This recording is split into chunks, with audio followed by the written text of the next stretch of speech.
تفہیم القرآن سید ابوالعلا مودودی سورہ احقاف آیات 21 تا 28۔ اعوذ باللہ من الشیطان الرجیم بسم اللہ الرحمن الرحیم۔ وَاذْكُرْ أَخَا عَاد، ذرا انہیں عاد کے بھائی ہود علیہ السلام کا قصہ سناؤ۔ اذ انذر قومہ بالاحقاف، جبکہ اس نے احقاف میں اپنی قوم کو خبردار کیا تھا۔ وَقَدْ خَلَتِ النُّذُرُ مِن بَيْنِ يَدَيْهِ وَمِن خَلْفِهِ، اور ایسے خبردار کرنے والے اس سے پہلے بھی گزر چکے تھے اور اس کے بعد بھی آتے رہے۔ تفسیر۔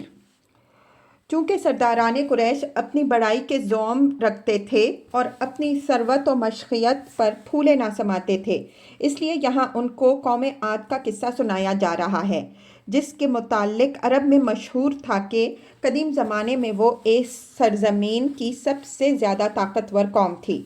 احقاف حقف کی جمع ہے اور اس کے لغوی معنی ہے ریت کے لمبے لمبے ٹیلے جو بلندی میں پہاڑوں کی حد کو پہنچتے ہوں، لیکن اصطلاحاً یہ صحرائے عرب کے جنوبی مغربی حصے کا نام ہے جہاں آج کوئی آبادی نہیں ہے۔ نقشے میں اس کا مقام ملاحظہ ہو۔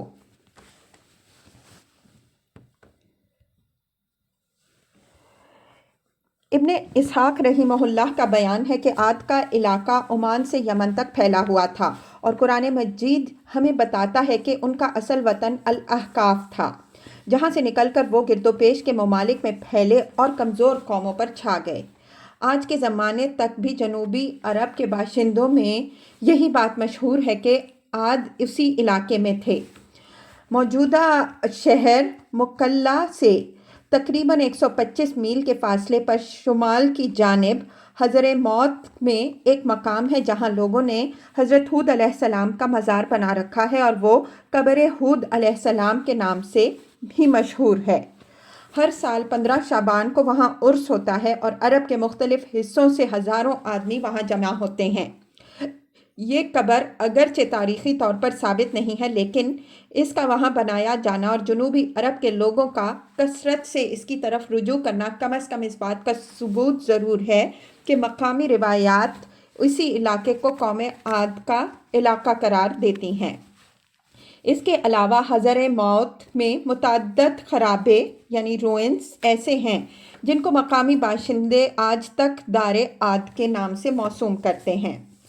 الاحقاف کی موجودہ حالت کو دیکھ کر کوئی شخص یہ گمان نہیں کر سکتا کہ کبھی یہاں ایک شاندار تمدن رکھنے والی ایک طاقتور قوم آباد ہوگی۔ اغلب یہ ہے کہ ہزاروں برس پہلے یہ ایک شاداب علاقہ ہوگا اور بعد میں آب و ہوا کی تبدیلی نے اسے ریگزار بنا دیا ہوگا۔ آج اس کی یہ حالت ہے کہ ایک لک و دک ریگستان ہے جس کے اندرونی حصوں میں جانے کی بھی کوئی ہمت نہیں رکھتا۔ 1843 میں بویریا کا ایک فوجی آدمی اس کے جنوبی کنارے پر پہنچ گیا تھا۔ وہ کہتا ہے کہ حضر موت کی شمالی سطح مرتفع پر سے کھڑے ہو کر دیکھا جائے تو یہ صحرا 1000 فٹ نشیب میں نظر آتا ہے۔ اس میں جگہ جگہ ایسے سفید قطعے ہیں جن میں کوئی چیز گر جائے تو وہ ریت میں غرق ہو جاتی ہے اور بالکل بوسیدہ ہو جاتی ہے۔ عرب کے بدو اس علاقے سے بہت ڈرتے ہیں اور کسی قیمت پر وہاں جانے کے لیے راضی نہیں ہوتے۔ ایک موقع پر جب بدو اسے وہاں لے جانے پر راضی نہ ہوئے تو وہ اکیلا وہاں گیا۔ اس کا بیان ہے کہ یہاں کی ریت بالکل باریک صفوف کی طرح ہے۔ میں نے دور سے ایک شاقول اس میں پھینکا تو وہ 25 منٹ کے اندر اس میں غرق ہو گیا اور اسی رسی کا سرا گل گیا جس کے ساتھ وہ بندھا ہوا تھا۔ مفصل معلومات کے لیے ملاحظہ ہو Arabia and the isles, Harold Ingrams, London 1946۔ The unveiling of Arabia, R.H. Kiernan, London 1937۔ The empty quarter, Philby, London 1933۔ اللہ تعبدوا الا اللہ، کہ اللہ کے سوا کسی کی بندگی نہ کرو۔ انی اخاف علیکم عذاب یوم عظیم، مجھے تمہارے حق میں ایک بڑے ہولناک دن کے عذاب کا اندیشہ ہے۔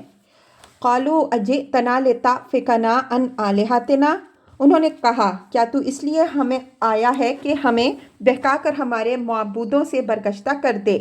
فأتنا بما تعدنا ان کنت من الصادقین، اچھا تو لے آ اپنا وہ عذاب جس سے تو ہمیں ڈراتا ہے اگر تو واقعی سچا ہے۔ قال انما العلم عند اللہ، اس نے کہا اس کا علم تو اللہ کو ہے۔ تفسیر، یعنی یہ بات اللہ ہی جانتا ہے کہ تم پر عذاب کب آئے گا، اس کا فیصلہ کرنا میرا کام نہیں کہ تم پر کب عذاب نازل کیا جائے اور کب تک تمہیں مہلت دی جائے۔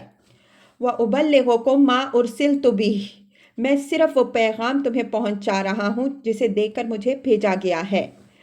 وَلَٰكِنِّي أَرَاكُمْ قَوْمًا تَجْهَلُونَ، مگر میں دیکھ رہا ہوں کہ تم لوگ جہالت برت رہے ہو۔ تفسیر، یعنی تم اپنی نادانی سے میری اس تنبیہ کو مذاق سمجھ رہے ہو اور کھیل کے طور پر عذاب کا مطالبہ کیے جا رہے ہو۔ تمہیں اندازہ نہیں ہے کہ خدا کا عذاب کیا چیز ہوتا ہے اور تمہاری حرکات کی وجہ سے وہ کس قدر تمہارے قریب آ چکا ہے۔ فَلَمَّا رَأَوْهُ عَارِضًا مُسْتَقْبِلَ أَوْدِيَتِهِمْ، پھر جب انہوں نے اس عذاب کو اپنی وادیوں کی طرف آتے دیکھا، قَالُوا هَٰذَا عَارِضٌ مُمْطِرُنَا، تو کہنے لگے یہ بادل ہے جو ہم کو سیراب کر دے گا۔ بل ہوا مستعجلتم بہ، نہیں بلکہ یہ وہی چیز ہے جس کے لیے تم جلدی مچا رہے تھے۔ تفسیر، یہاں اس امر کی کوئی تصریح نہیں ہے کہ ان کو یہ جواب کس نے دیا۔ کلام کے انداز سے خود بخود یہ مترشح ہوتا ہے کہ یہ وہ جواب تھا جو اصل صورتحال نے عملاً ان کو دیا۔ وہ سمجھتے تھے کہ یہ بادل ہے جو ان کی وادیوں کو سیراب کرنے آیا ہے، اور حقیقت میں تھا وہ ہوا کا طوفان جو انہیں تباہ و برباد کرنے کے لیے بڑھا چلا آ رہا تھا۔ ریح فیہا عذاب علیم، یہ ہوا کا طوفان ہے جس میں دردناک عذاب چلا آ رہا ہے۔ تدمر کل شیء بامر ربہا، اپنے رب کے حکم سے یہ ہر چیز کو تباہ کر ڈالے گا۔ فَأَصْبَحُوا لَا يُرَىٰ إِلَّا مَسَاكِنُهُمْ، آخر کار ان کا حال یہ ہوا کہ ان کے رہنے کی جگہوں کے سوا وہاں کچھ نظر نہ آتا تھا۔ كَذَٰلِكَ نَجْزِي الْقَوْمَ الْمُجْرِمِينَ، اس طرح ہم مجرموں کو بدلہ دیتے ہیں۔ تفسیر، قوم عاد کے قصے کی تفصیلات کے لیے ملاحظہ ہو تفہیم القرآن جلد دوم، سورہ اعراف حواشی 51 تا 56، سورہ ہود حواشی 54 تا 65، جلد سوم سورہ المؤمنون حواشی 34 تا 37، سورہ الشعراء حواشی 88 تا 94، سورہ عنکبوت حواشی 65، جلد چہارم حامیم السجدہ حواشی 20 تا 21۔ وَلَقَدْ مَكَّنَّاهُمْ فِي مَا إِن مَّكَّنَّاكُمْ فِيهِ، ان کو ہم نے وہ کچھ دیا تھا جو تم لوگوں کو نہیں دیا ہے۔ تفسیر، یعنی مال دولت طاقت اقتدار، کسی چیز میں بھی تمہارا اور ان کا کوئی مقابلہ نہیں ہے۔ تمہارا دائرہ اقتدار تو شہر مکہ کے حدود سے باہر کہیں بھی نہیں، اور وہ زمین کے ایک بڑے حصے پر چھائے ہوئے تھے۔ وَجَعَلْنَا لَهُمْ سَمْعًا وَأَبْصَارًا وَأَفْئِدَةً، ان کو ہم نے کان، آنکھیں اور دل سب کچھ دے رکھا تھا۔ فَمَا أَغْنَىٰ عَنْهُمْ سَمْعُهُمْ وَلَا أَبْصَارُهُمْ وَلَا أَفْئِدَتُهُمْ مِنْ شَيْءٍ إِذْ كَانُوا يَجْحَدُونَ بِآيَاتِ اللَّهِ، مگر نہ وہ کان ان کے کسی کام آئے، نہ آنکھیں، نہ دل، کیونکہ وہ اللہ کی آیات کا انکار کرتے تھے۔ تفسیر، اس مختصر سے فقرے میں ایک اہم حقیقت بیان کی گئی ہے۔ خدا کی آیات ہی وہ چیز ہیں جو انسان کو حقیقت کا صحیح فہم و ادراک بخشتی ہیں۔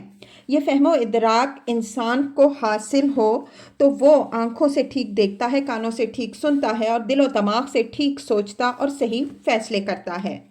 لیکن جب وہ آیات الہی کو ماننے سے انکار کر دیتا ہے تو آنکھیں رکھتے ہوئے بھی اسے نگاہ حق شناس نصیب نہیں ہوتی، کان رکھتے ہوئے بھی وہ کلمہ نصیحت کے لیے بہرا ہوتا ہے، اور دل و دماغ کی جو نعمتیں خدا نے اسے دی ہیں ان سے الٹی سوچتا اور ایک سے ایک غلط نتیجہ اخذ کرتا چلا جاتا ہے، یہاں تک کہ اس کی ساری قوتیں خود اس کی اپنی ہی تباہی میں صرف ہونے لگتی ہیں۔ وَحَاقَ بِهِم مَا كَانُوا بِهِ يَسْتَهْزِئُونَ، اور اسی چیز کے پھیر میں وہ آ گئے جس کا وہ مذاق اڑاتے تھے۔ وَلَقَدْ أَهْلَكْنَا مَا حَوْلَكُم مِّنَ الْقُرَىٰ، تمہارے گرد و پیش کے علاقوں میں سے بہت سی بستیوں کو ہم ہلاک کر چکے ہیں۔ وَصَرَّفْنَا الْآيَاتِ لَعَلَّهُمْ يَرْجِعُونَ، ہم اپنی آیتیں بھیج کر بار بار طرح طرح سے ان کو سمجھانا چاہتے ہیں، شاید کہ وہ باز آ جائیں۔ فَلَوْلَا نَصَرَهُمُ الَّذِينَ اتَّخَذُوا مِن دُونِ اللَّهِ قُرْبَانًا آلِهَةً، پھر کیوں نہ ان ہستیوں نے ان کی مدد کی جنہیں یہ اللہ کو چھوڑ کر تقرب الی اللہ کا ذریعہ سمجھتے ہوئے معبود بنا لیا کرتے تھے۔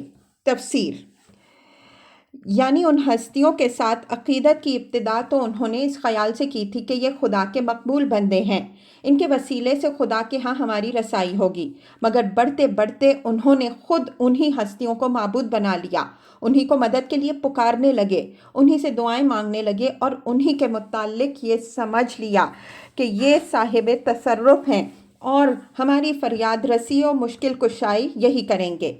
اس گمراہی سے ان کو نکالنے کے لیے اللہ تعالیٰ نے اپنی آیات اپنے رسولوں کے ذریعے سے بھیج کر طرح طرح سے ان کو سمجھانے کی کوشش کی، مگر وہ اپنے ان جھوٹے خداؤں کی بندگی پر اڑے رہے اور اصرار کیے چلے گئے کہ ہم اللہ کے بجائے انہی کا دامن تھامے رہیں گے۔ اب بتاؤ ان مشرک قوموں پر جب ان کی گمراہی کی وجہ سے اللہ کا عذاب آیا تو ان کے وہ فریاد رس اور مشکل کشا معبود کہاں مر رہے ہیں؟ کیوں نہ اس برے وقت میں وہ ان کی دستگیری کو آئے۔ بل ضلوا عنہم، بلکہ وہ تو ان سے کھوئے گئے۔ وذالک افکہم وما کانوا یفترون، اور یہ تھا ان کے جھوٹ اور ان بناوٹی عقیدوں کا انجام جو انہوں نے گھڑ رکھے تھے۔